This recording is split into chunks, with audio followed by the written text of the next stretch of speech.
بسم اللہ الرحمن الرحیم۔ آج بصرہ کے بازار میں بڑی رونق ہے۔ دور دور تک کاروان قریش کی دھوم مچی ہے۔ وادی مکہ کی کھجوریں خریداروں کو دعوت نظارہ دے رہی ہیں۔ شامی تاجر بھی اناج، اسلحہ، دوسری مصنوعات لے کر بیٹھے ہیں۔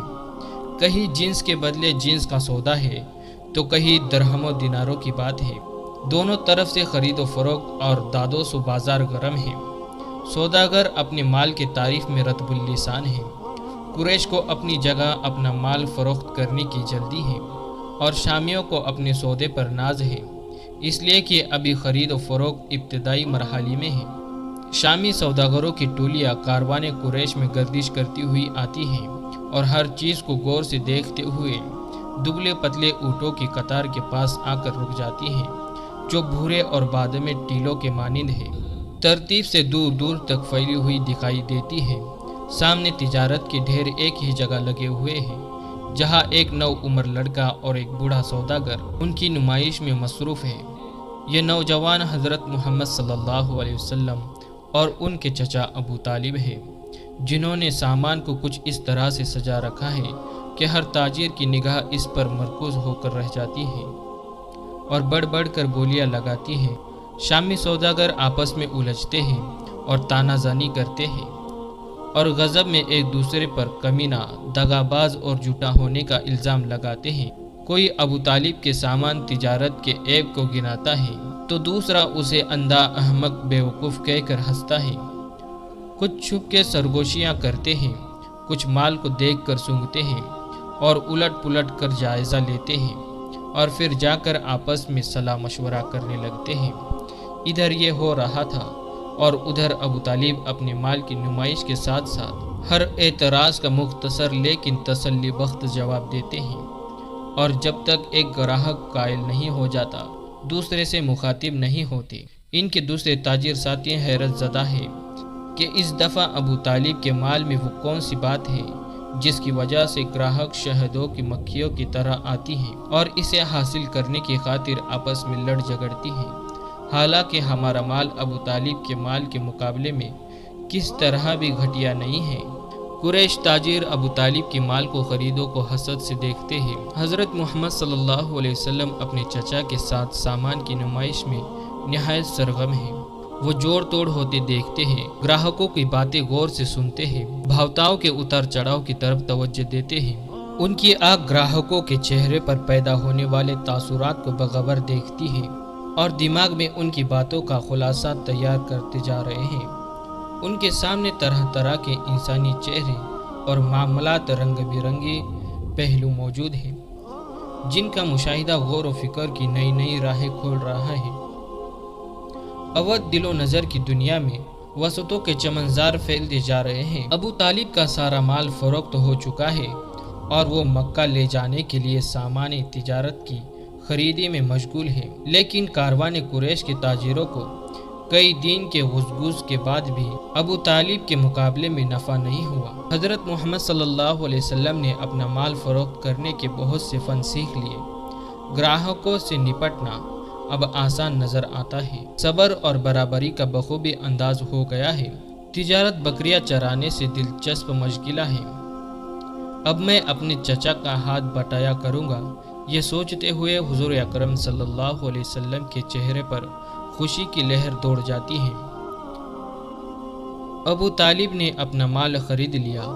حضور صلی اللہ علیہ وسلم ہر جگہ ان کے ساتھ تھے۔ انہوں نے خریداری کے اصول کو اپنی حد تک بخوبی سیکھ لیا۔ وہ اپنے چچا کے ساتھ سامان باندھ رہے تھے کہ ایک بوڑھا تاجر انہیں اس قدر نفاست اور سلیقے سے کام کرتے ہوئے دیکھ کر ان کے قریب آ جاتے ہیں اور ابو طالب سے پوچھتے ہیں، کیا یہ تمہارا بیٹا ہے؟ ہاں، ابو طالب جواب دیتے ہیں۔ بوڑھا کہتا ہے، تم بہت خوش قسمت ہو۔ اس بچے کے چہرے میں بلا کی دلکشی ہے اور آنکھوں میں غضب کی کشش ہے۔ سنجیدگی اور زبان و بیان کی مٹاس صاف صاف بتا رہی ہے کہ یہ لڑکا غیر معمولی سی صلاحیتوں کا مالک ہے اور ایک نہ ایک دن ستارہ بن کر چمکے گا۔ تم اس کی حفاظت کرو۔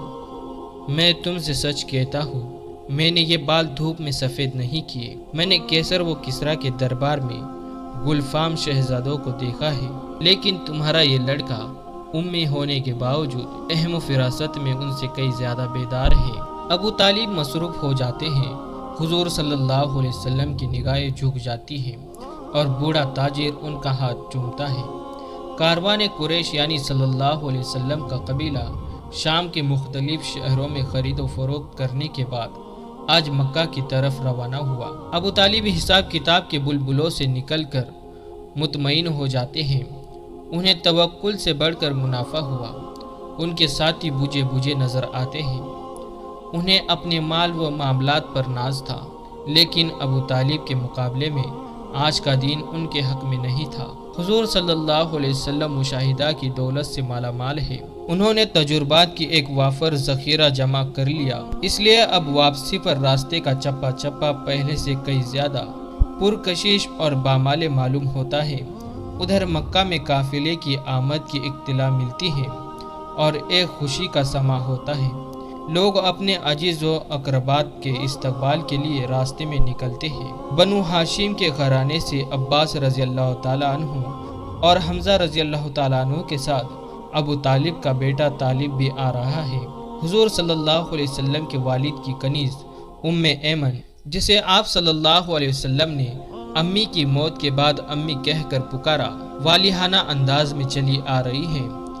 اتنے میں قافلہ گھاٹی سے نمودار ہوتا ہے۔